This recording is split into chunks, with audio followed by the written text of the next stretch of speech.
Bonjour les amis, je reviens vers vous aujourd'hui pour vous conter non pas une histoire, mais deux histoires que j'ai écrites il y a quelques années.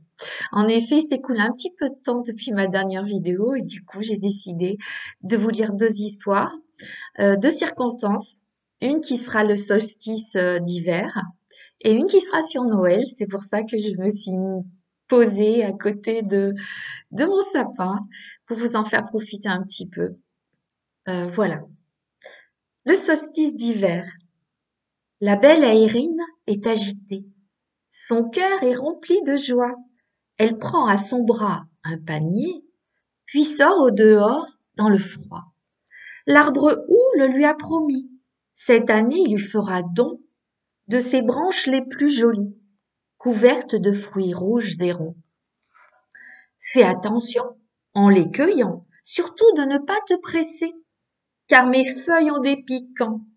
Je ne voudrais pas te blesser. La jeune fille, avec précaution, fait sa récolte et son bouquet, et se penche avec dévotion, remerciant l'arbre avec respect. Puis Drac, le dragon, son ami, s'approche d'elle en clopinant, lui offrant des branches de gui, avec de petits cris charmants.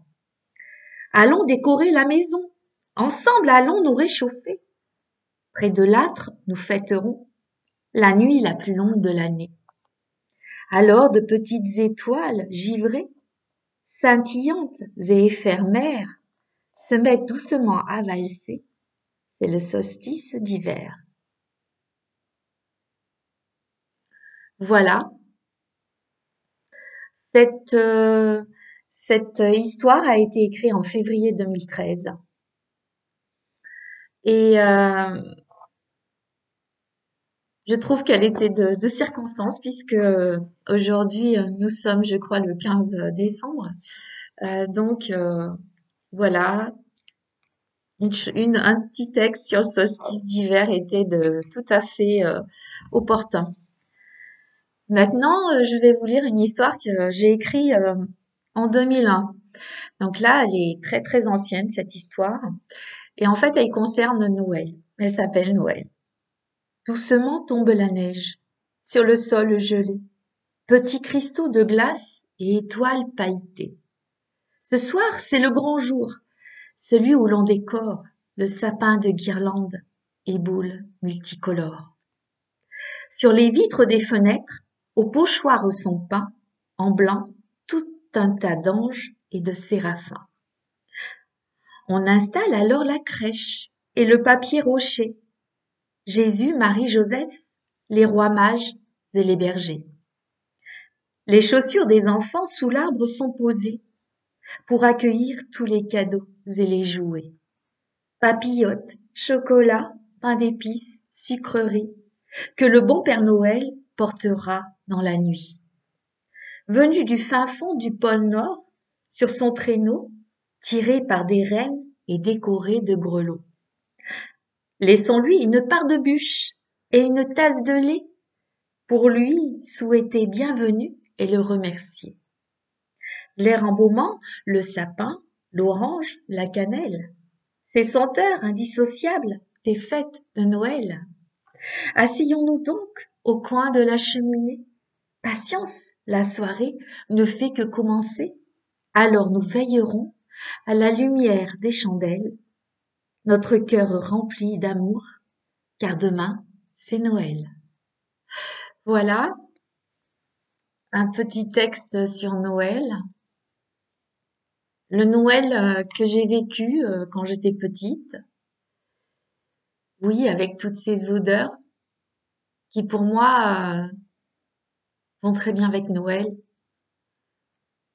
La cannelle, l'orange, les pains d'épices. Je, je fais toujours ma crèche de Noël, même si j'aime les fées. La crèche reste pour moi indissociable de cette fête de Noël, car je la faisais quand j'étais petite avec ma maman. et j'ai toujours gardé la tradition de, de la faire.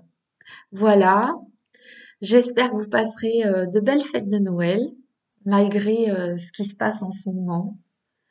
Euh, et, et surtout, gardez bien cette magie au fond de votre cœur.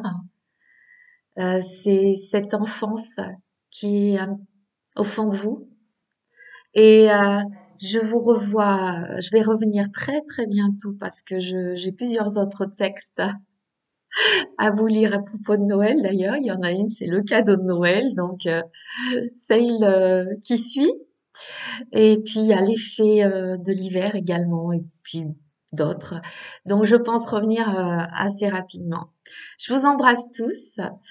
Surtout, éteignez votre ordinateur. Si vous n'avez pas fait votre sapin de Noël, et ben faites-le. Décorez votre maison, car bon, il faut vraiment, euh, il faut vraiment se sortir de cette noirceur qu'il y a en ce moment sur notre monde. Mettez quelques lumières, regardez, euh, qui clignotent, ou si vous ne voulez pas mettre de la lumière, mais mettez des décorations, mettez des bouts de, de vraiment quelque chose que vous aimez pour illuminer votre vie en cette période. C'est important. Je sais que certaines personnes n'ont pas la chance de pouvoir fêter Noël, mais gardez cette magie, gardez cet esprit de Noël au fond de vous, c'est important. Ça va vous apporter beaucoup de bonheur, je pense. Voilà, je vous aime tous, je vous embrasse et je vous dis à très bientôt. Au revoir.